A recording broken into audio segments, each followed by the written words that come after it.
Hello, Gary Bonnell here. Thanks for watching the videos and commenting and liking the videos. It really helps me to know which direction to take a new series of videos. This new series we're going to do will look at past videos and answer questions on that, and then announce certain new subjects that are esoteric in nature, a more ancient look at what humanity is, or what a human being is, and how it is that we can adapt to a greater dimensional awareness and have perceptions that aren't limited by our expectations.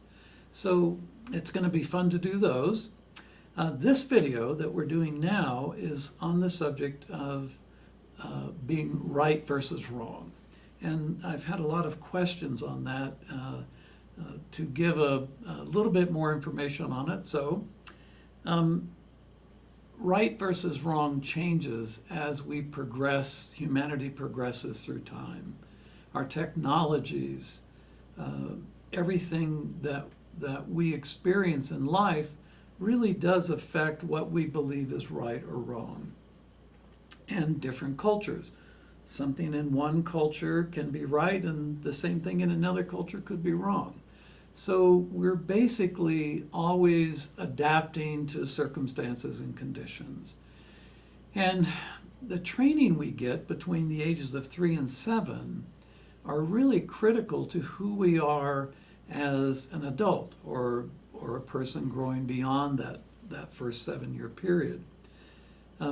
We're taught what's right and what's wrong. We're given boundaries. We're given real clear understanding by our parents, by our family, by our culture, by our friends, what is acceptable and what's not.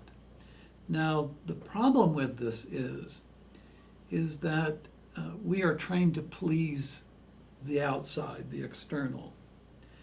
And that's great. There's nothing wrong with that. There's nothing wrong with being right or right with being wrong, or however you want to look at that.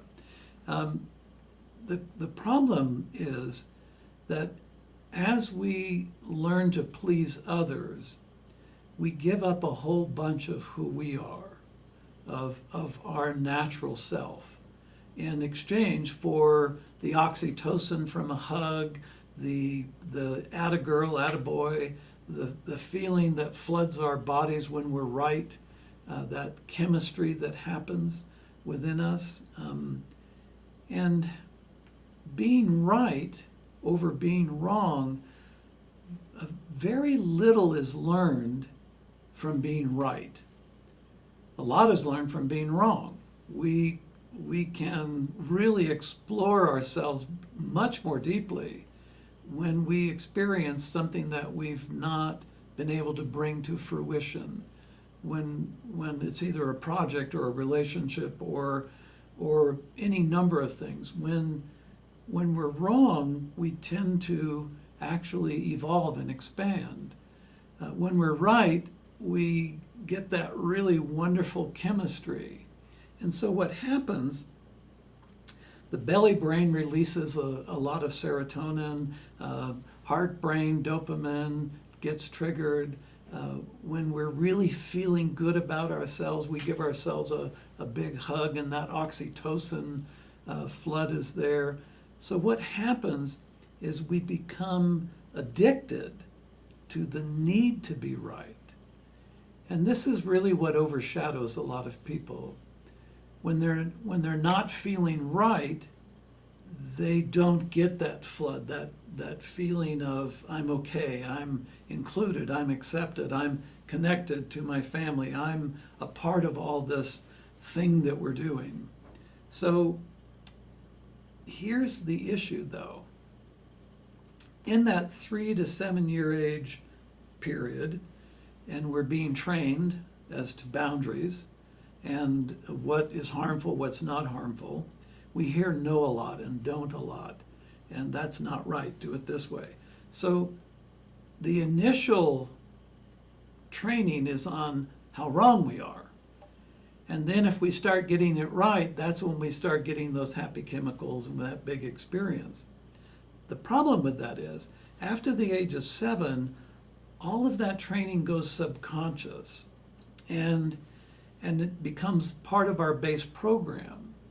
And what we're experiencing then is not only do we have a need to be right to get the chemistry, but being right is the key here, not what you're being right about. So early, really early, you heard no a lot. You're not doing it right. That's wrong. We heard that a lot. So what happened is that went subconscious. So we can have a need to be right, we have that, but the subject can be how wrong we are. The need to be right about how wrong we are. If we don't have a certain look, or we're not of a certain socioeconomic level, if we're the wrong race in a large culture, if somehow we don't automatically fit in, then we try to fit in. That whole thing about the need to be right about how wrong we are really takes over. It really is that underlying factor. We're getting the same chemistry. If you achieve something really wonderful, you're getting flooded with that chemistry. You're getting that big, personal hug. You're getting that sensation. But you get the same chemistry when you have the need to be right about how wrong you are. And this is the problem, because the need to be right about how wrong you are takes you into a deeper and deeper, more narrow space of being. And that low self-esteem can actually become quite a barrier in exploring who you are, you exploring who you are, and you manifesting the reality that you want. And that's really critical here. We want certain things in our experience, in our circumstances, in our condition. We want certain things. And that need to be right about how wrong we are is a major block to that. And that's really what supports all those little inner conflicts that we carry around with us.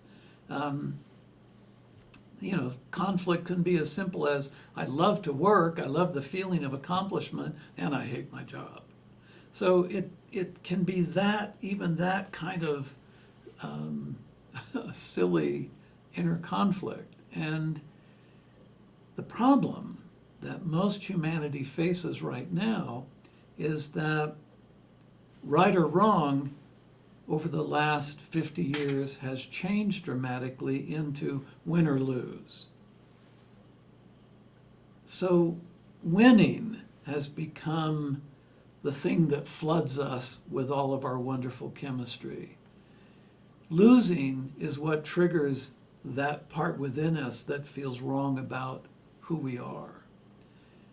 Surprisingly, most people do not feel connected or accepted. And I know that might seem odd, but it's true.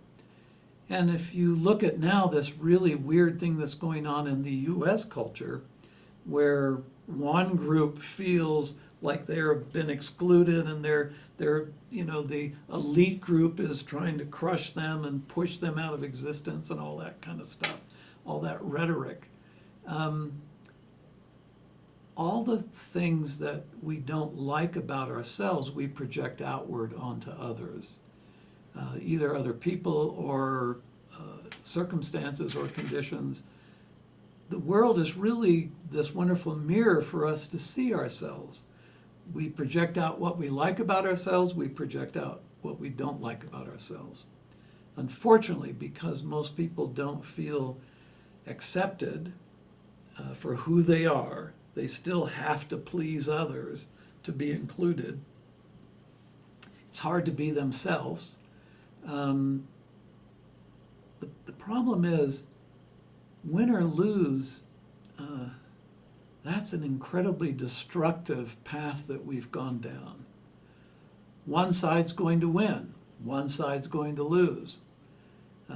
We don't have to go very far back in our history to see that. During the Civil War, right now, people are threatening civil war because there seems to be such a divide in win and lose.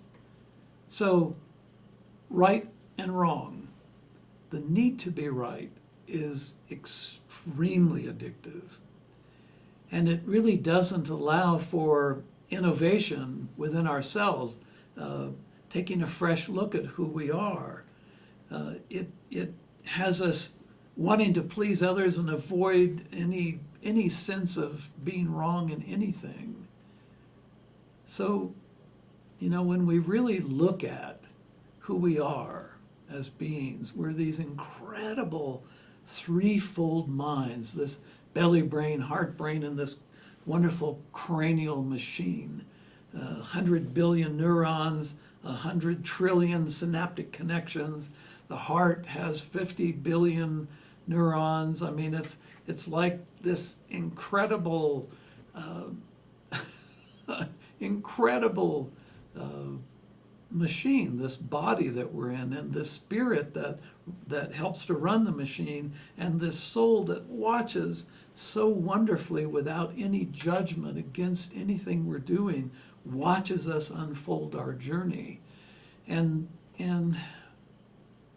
we are these incredible beings that basically have turned into a win or lose situation. And that might be our downfall. And when I say that, I don't exaggerate about that.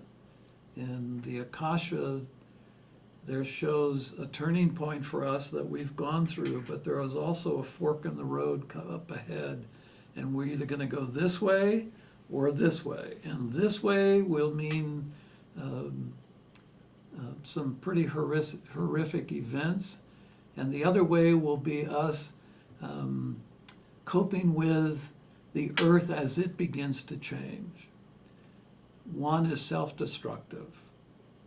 The other is surviving the natural course of our planet. So, right versus wrong, win versus lose. The need to be right is paramount in people's lives. It means they're not separated and alone if they can please others. So, thanks for listening. I look forward to your comments. This is a really weird subject, but it's so important because without understanding this, spiritual progress, the ability to expand awareness into soul consciousness, that is almost impossible unless you understand the mechanism of who you are and what you are. So thanks for watching. Bye for now.